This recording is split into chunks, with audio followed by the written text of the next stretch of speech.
That was a little bit of an old Stephen Foster minstrel tune called the Glendy Burke. Paddle ship named after a statesman.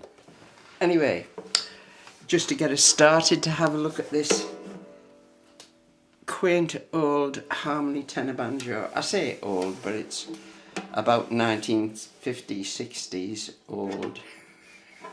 So I suppose it'd be old to some people.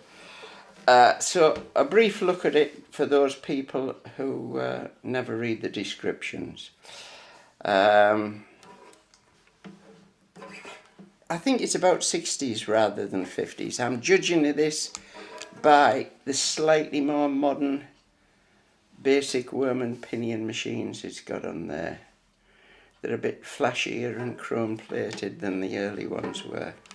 Anyway, enough of the trivialities. Let's look at the basic thing. Basic thing is that the rim and the resonator, I know this is not very good light, is made of what is technically known as phenolic plastic, which is very hard, commonly known as bakelite. It's not in the best nick, this, but I've revived it. I've pulled it off the undertaker before he took it to buried it. It's got a hole in here which I presume was drilled in to take an electric pickup, because of course banjos aren't loud enough without pickups. The irony of it, you know. It does have a very, very fine hairline crack running up to the neck joint there, the neck slot. It's about 2.5 inches long. But it's probably been like that for years, and probably will be that for another 50 odd years, because it is very rugged stuff, this phenolic plastic.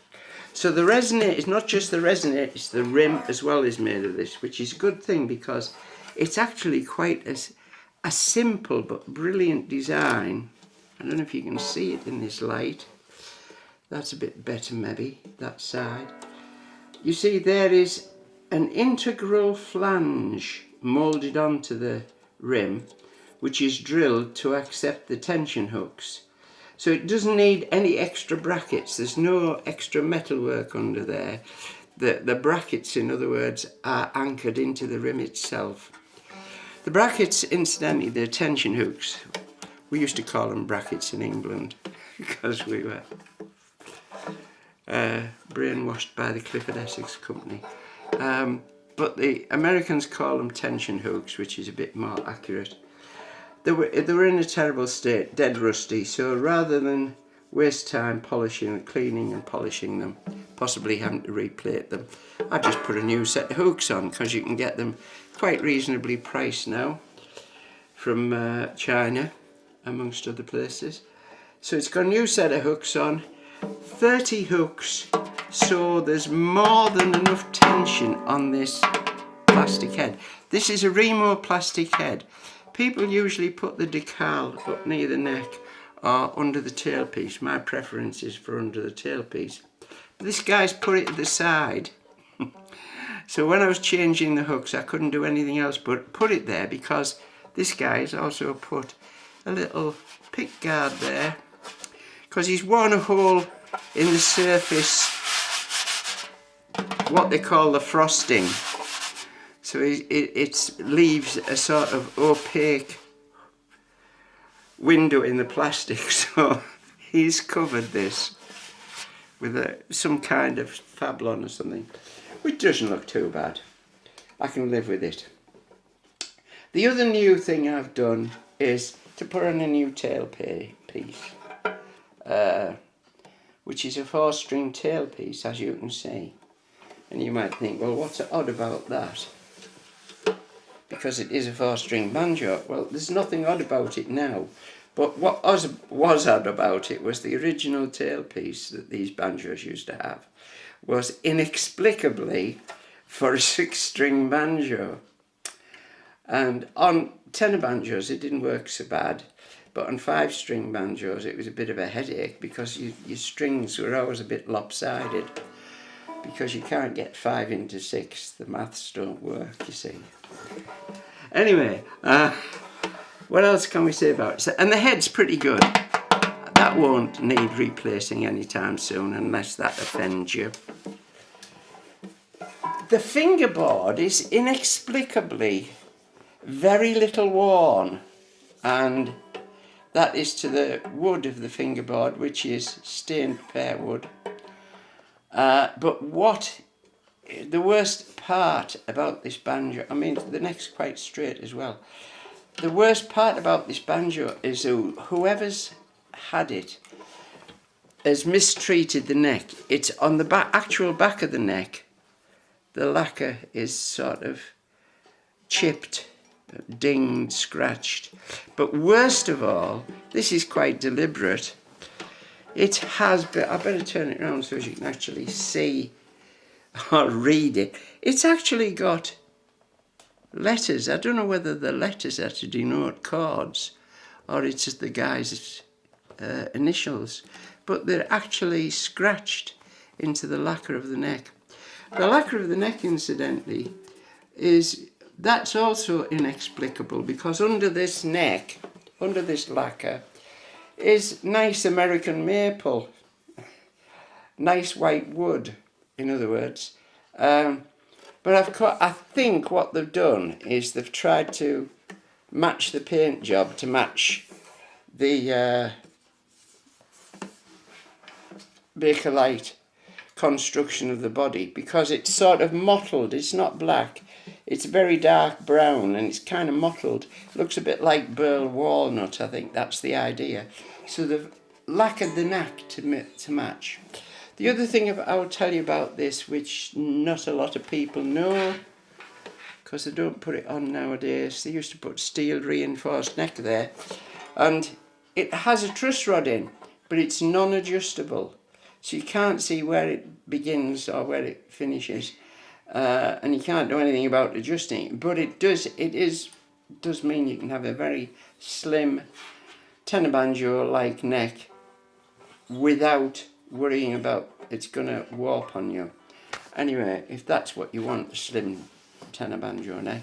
It's got 19 frets, 23-inch scale, all the specs for a modern jazz type tenor banjo. I guess you could play Irish music on it if you wanted to restring it. I will just say a little thing about the restringing before we finish this description, and that is that it's got a nice armrest on, quite comfortable. I just went off the track there to tell you that. I can't play very well nowadays. My hands are not what they used to be. I don't have the strength or the dexterity to stretch 4 or 5 frets that you had to be able to do on a tenor banjo. So I've got this in what is commonly called Chicago tuning, which is the same as the first 4 strings of a guitar or a baritone ukulele. Of course, it's got steel strings on, not nylon strings, but you could put nylon strings if you wanted to re-notch the nut. The neck is very slim, so if you're used to a baritone ukulele, it would not, you'd have to get used to that slim neck. But if you've got steel strings on, it feels quite wide enough for that. So the tuning, for those that are not familiar with Chicago tuning or guitar tuning, is the bass strings D, G, B, E, which I know quite well because this was the tuning on the first ever guitar I got, a 4-string plastic guitar when I was about 14-year-old. And I did have a beat-up old zither banjo at the time, which I knew nothing about, so I tuned that the same way. So in other words, this is the first ever tuning I learned. And of course I learned everything in the key of G, because that's what the little book said, and I applied that to every Lonnie Donegan song that was currently in the hit parade. So there you are. If all youngsters have an idol they can follow, it helps the learning curve tremendously. And mine, of course, was Lonnie Donegan. Anyway, funnily enough, the first tune I ever learned to play, a proper tune on the banjo, was not from Lonnie Donegan, but from a guy called Roy James, who was my favourite in the Acapulco Jazz Band, because Roy James was allowed to play tunes on the banjo. People who play in jazz bands will know what I'm talking about, because usually banjoists in jazz bands are forbidden to play tunes. They just have to play straight for rhythm. We don't want anybody doing any fancy stuff, we just want to hear the rhythm. Well, Roy used to play some lovely little idiosyncratic tunes like 219 Blues and Tishomingo. And this is the first tune I learned as opposed to just strumming chords. If I can get through it, it's called, I think it's a Big Bill Broonzy tune, it's called House Rent Stomp, and it goes something like this. I hope you've enjoyed this little glance at this harmony tenor banjo, and prepared to give it a chance, because it deserves a bit more playing. It doesn't deserve to go on the scrap heap yet. So hopefully this will show you what it's capable of. I think the tone's quite good for something that has no wood in it and no tone rings in it. Just hard plastic. House Rent Stomp, thanks for looking.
Thanks for looking. Bye now.